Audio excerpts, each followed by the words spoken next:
melihat manisnya hubungan Indonesia dengan suku Tionghoa. Sejarawan mengatakan mereka datang ke Nusantara sekitar abad ke-7 hingga 10, sebagai pedagang dan penyebar agama. Pada video kali ini, kita tampilkan informasi menarik dan mengedukasi. Pernahkah kamu bertanya, kenapa di Indonesia banyak etnis Tionghoa? Bukankah Tiongkok itu lokasinya jauh dari Indonesia, dan bagaimana mereka bisa bermigrasi? Imigran asal Tiongkok ini datang dan tinggal menetap di wilayah Indonesia, dan mereka memiliki keturunan-keturunannya menjadi suku yang resminya di Indonesia disebut sebagai suku Tionghoa. Kapankah orang Tiongkok ini datang ke Indonesia? Sejarawan mengatakan bahwa mereka datang ke Indonesia sekitar abad ke-7 hingga 10. Salah satu sastrawan terkenal Indonesia yang bernama Pramudia Anantatur mengatakan bahwa pedagang Tionghoa mulai datang ke Indonesia dalam jumlah yang cukup banyak. Ada orang Tionghoa yang hidup di daerah Banten bersama masyarakat lainnya. Di sana para etnis Tionghoa hidup berdampingan sangat harmonis. Bahkan bangunan seperti Masjid Agung Banten dirancang oleh arsitektur Belanda dan etnis Tionghoa yang bernama Cek Bancut. Mengetahui hal tersebut, Belanda berusaha untuk membuat Indonesia dan etnis Tionghoa tidak terjalin hubungan yang baik, karena niat Belanda untuk menguasai Indonesia lebih luas, akhirnya terganggu.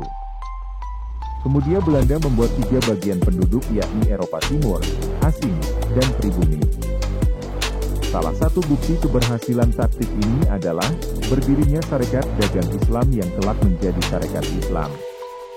Salah satu organisasi penting kemerdekaan Indonesia sebagai respon masyarakat kalah bersaing dengan pedagang Tionghoa. Para pedagang Tionghoa diberikan oleh Belanda fasilitas karena dianggap sebagai penduduk kelas 2 lebih tinggi dibandingkan kelompok pribumi. Ini adalah taktik Belanda dalam melaksanakan politik divide et impera di Indonesia. Orang Tionghoa juga tidak tinggal diam melihat Belanda mencoba untuk memecah belah masyarakat Indonesia. Ada banyak diantaranya nasionalis dan etnis Tionghoa terus berjuang bersama membantu meraih kemerdekaan Indonesia. Di Ikrar Sumpah Pemuda juga menyatakan bahwa mereka juga adalah bagian dari Indonesia. Namun sayangnya setelah Indonesia meraih kemerdekaan banyak jasa-jasa orang Tionghoa yang dilupakan. Tak terlepas dari pecah belah yang dilakukan oleh Belanda untuk tidak membiarkan etnis Tionghoa hidup berdampingan dengan warga asli pribumi.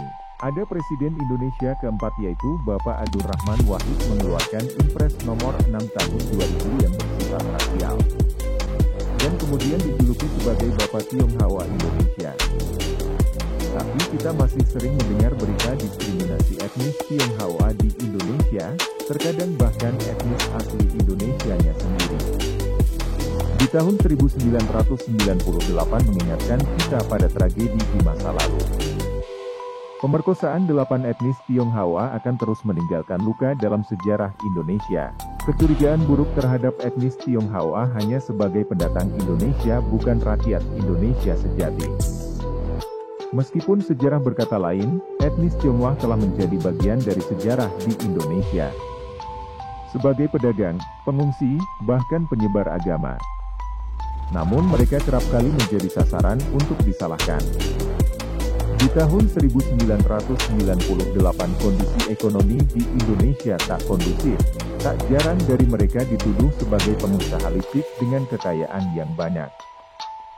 Mereka selalu disalahkan akan keberhasilan bisnis dan usaha-usaha mereka. Etnis Tionghoa dikenal memiliki karakter pekerja keras, mereka juga memiliki kebiasaan berdagang yang dibawa dari kampung halamannya.